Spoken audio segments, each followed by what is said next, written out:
Hi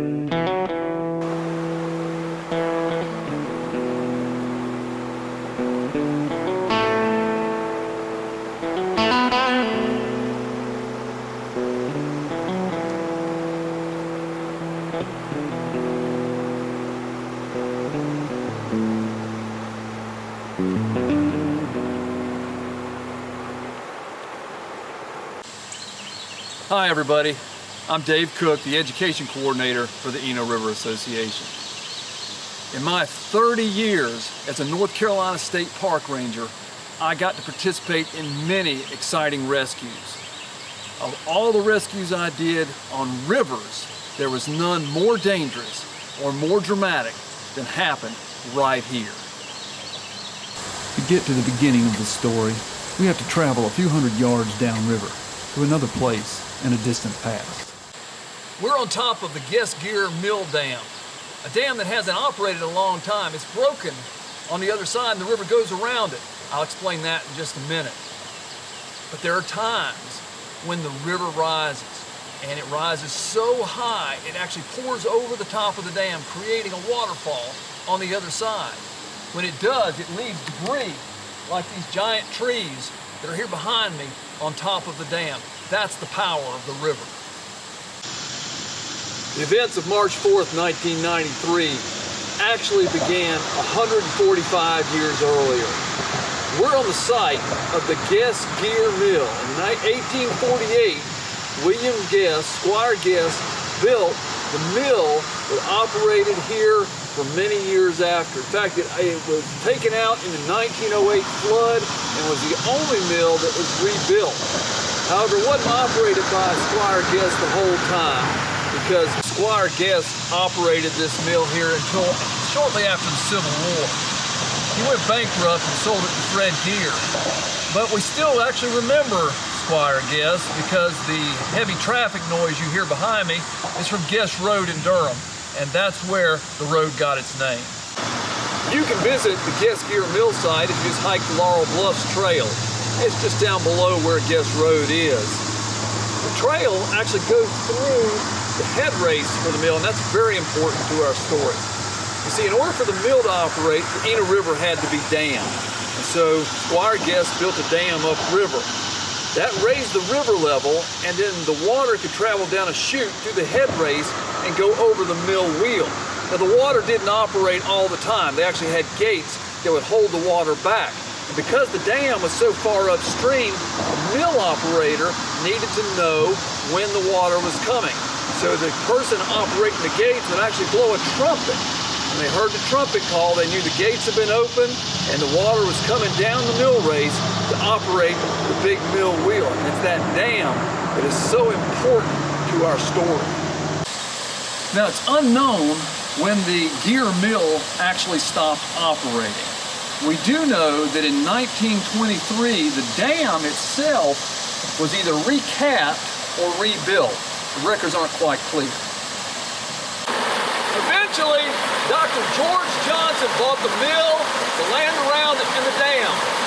He became very concerned that somebody might drown in the mill pond, so he dynamited this side of the dam, letting the river free and the water from the mill pond flush downstream. March 3rd, 1993, it's nighttime. Heavy rains blow in. Overnight, 3.5 inches of rain fall in this area, widespread. All of this rushing down the tributaries into the river. In Chapel Hill, apartments are flooded. In Durham, parks and roadways are underwater. The Eno River is a peaceful, shallow river. The scenic river we like to hike along.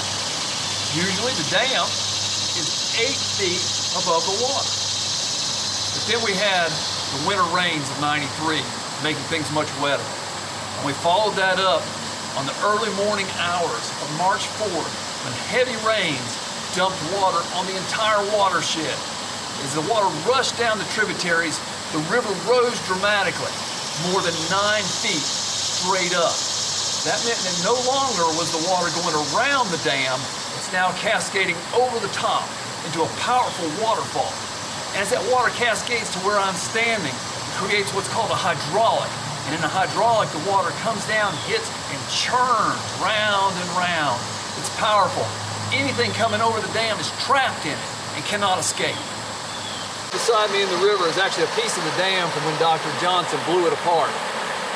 Early afternoon of March 4th, 1993, two 19-year-old men, Derek Wilson, Philip Smith, went to an establishment in Durham, River Runners Emporium, to rent a canoe. River Runners was a terrific place back in the day. I'm sorry it's still not around because it was a great place to work with and be around. And a lot of people have fond memories of it. Derek and Philip wanted to rent that canoe, but the manager warned them. He said, well, yeah, we'll rent it to you, but we've had heavy rains. You need to stay off the area rivers. They are not safe today. Derek and Philip assured them their only intent was to go to Lake Mickey to go fishing. They had no intention of getting on the rivers, but that wasn't quite true. Derek and Philip told the manager at River Runners they were going to Lake Mickey. The canoe he rented them and the life jackets he rented them were actually for lake canoeing. They weren't for river canoeing. But instead of going to Lake Mickey, they headed for Coal Mill Road. Our two adventurers told the staff of River Runners Emporium they were going to Lake Mickey. Instead, they came here. We're at the bridge on Coal Mill Road over the Eno River. Across the bridge, up on the other side, is a set of old steps that the Sierra Club put in for canoeists to launch. Instead of being on the calm Lake Mickey, the two of them launched onto the raging Eno River. If you ever want to visit this spot, a safe way to get here is the Laurel Bluffs Trail, which passes under the Coal Mill Bridge. About 1:50 in the afternoon, Derek and Philip launched from the Coal Mill Bridge. Normally, it takes about 40 minutes to get down to the Guest Gear Dam. The river was flying. It took them 20 minutes to get here. What our two young men didn't know, from the Coal Mill Road Bridge where they launched, 2 miles downstream are the ruins of the old Guest Gear Mill Dam. So I'm sitting on top of the dam, on top of actually a big tree that washed over one of the many flood events that have left things here. On that day of March 4th, 1993, Derek and Philip are coming downstream. They actually stopped about 100 yards upstream because they saw a guy walking. He's actually a guy who lives right up here on Open Air Camp Road. And they stopped to ask him if he thought they could run the dam. And his answer was, you can do it at your own risk. He later said that he didn't want to treat them like kids, he wanted to treat them like adults. And in retrospect, maybe that wasn't a good answer after all. But they pushed off. They swiftly approached the dam. They get within 10 feet of it, and their canoe turns sideways and it overturned, throwing them out. The canoe itself washed over the dam into the hydraulic. It was never seen again. Derek and Philip grabbed onto the only thing they could as they passed over the dam, this small tree. So this tree isn't much. It's actually growing out of the dam itself, which means it can't get much root structure. It's taken a lot of abuse from the river over the years. Our two canoeists have managed to save themselves from going over the waterfall into the hydraulic by hanging onto it and actually climbing up into it. And it was actually taller back in those days. The two of them are trapped up in this tree. The river, which is usually only a short distance from here to the bank, is now more than 60 feet. Below them, cascading waterfall and a hydraulic. There's too much power in the river for them to either cross the dam or to jump off.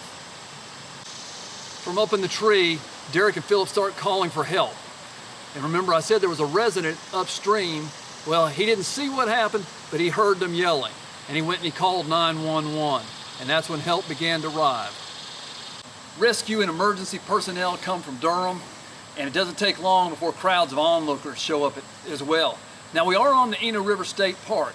I have actually only been a ranger here since the 1st of February, and we're just early into March. I didn't even know my way around. To make things more complicated, back then we didn't have radio communications between the 911 center and the state park. So here's how we found out what was going on. Right up the hill is the old Open Air Camp Lodge that the Eno River Association owns, and they rent it out to people.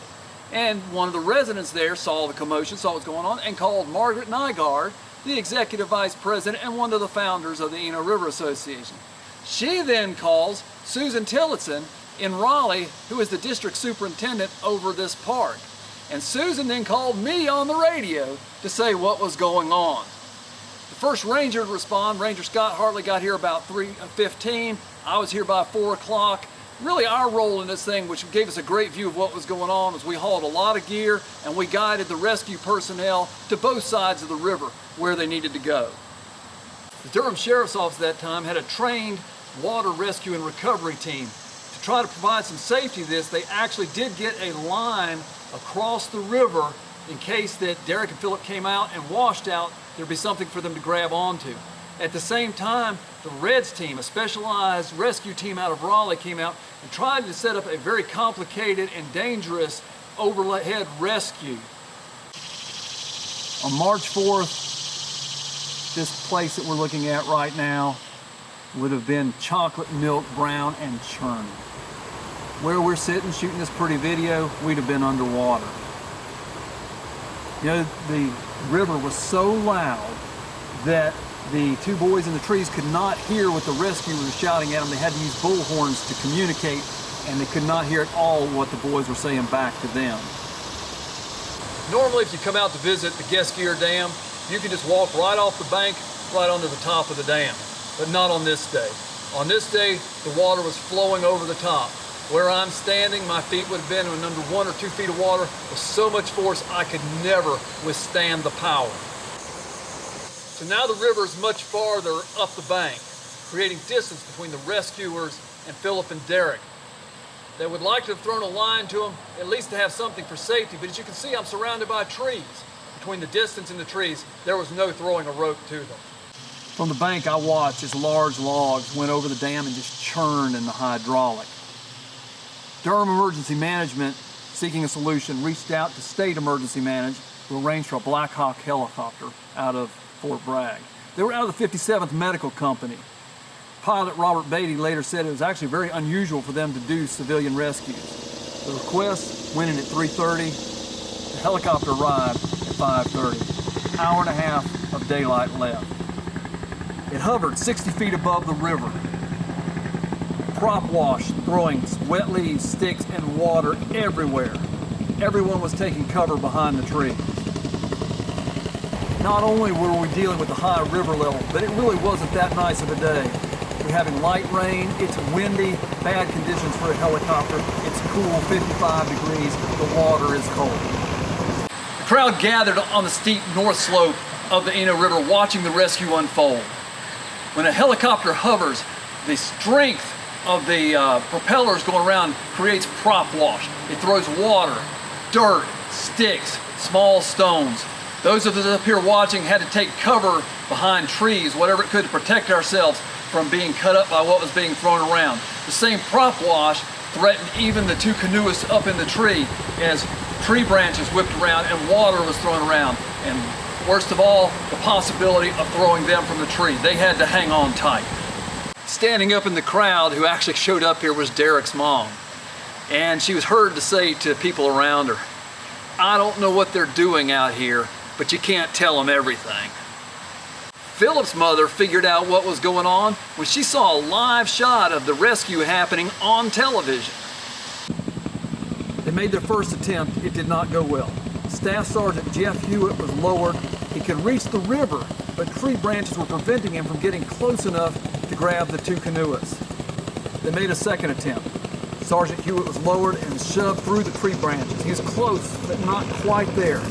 Wilson held with one hand and reached out with the other to Sergeant Hewitt's outstretched hand, grabbed it, and pulled him over to the tree. He put a harness on Wilson, and the two of them were winched up through the branches into the helicopter. The operation was repeated to retrieve Smith. Both were on the helicopter within 23 minutes of its arrival. Flew them to Duke Hospital to check them out for exposure. 2 days later, Saturday, I'm on patrol at Eno River State Park. I encountered our maintenance mechanic, Floyd. Floyd was driving his truck and he had a community service worker there, somebody doing work for us in the park. And he pulled over and he rolled down his window and he said, "Dave, I hear you had some excitement the other day." I said, "Floyd, you wouldn't believe it. These two fools launched their canoes on Thursday when the river was up. They ended up stuck in a tree over on the guest dam. We had to pull them out with a helicopter." He said, "Well, Dave, one of those fools is sitting right beside me. He was one of our community service workers." You know, as I sat there talking to Floyd and this young man, he told me something that really surprised me. He said, you know, when he was up in that tree, looking out and all the rescue efforts were happening, and of course it was taking a long time and they're having to hold on, he really considered jumping off into the hydraulic below. He was pretty sure he could swim out. I can tell you, I watched logs churn like laundry in a machine. He was not going to swim out. For more than 50 years, the Eno River Association has worked to keep this river clean, scenic, and free-flowing. If you want to learn more about canoeing the Eno, then go to the Eno River Association website at www.enoriver.org and look at the Events and Activities tab. And we hope you join us in protecting this special place.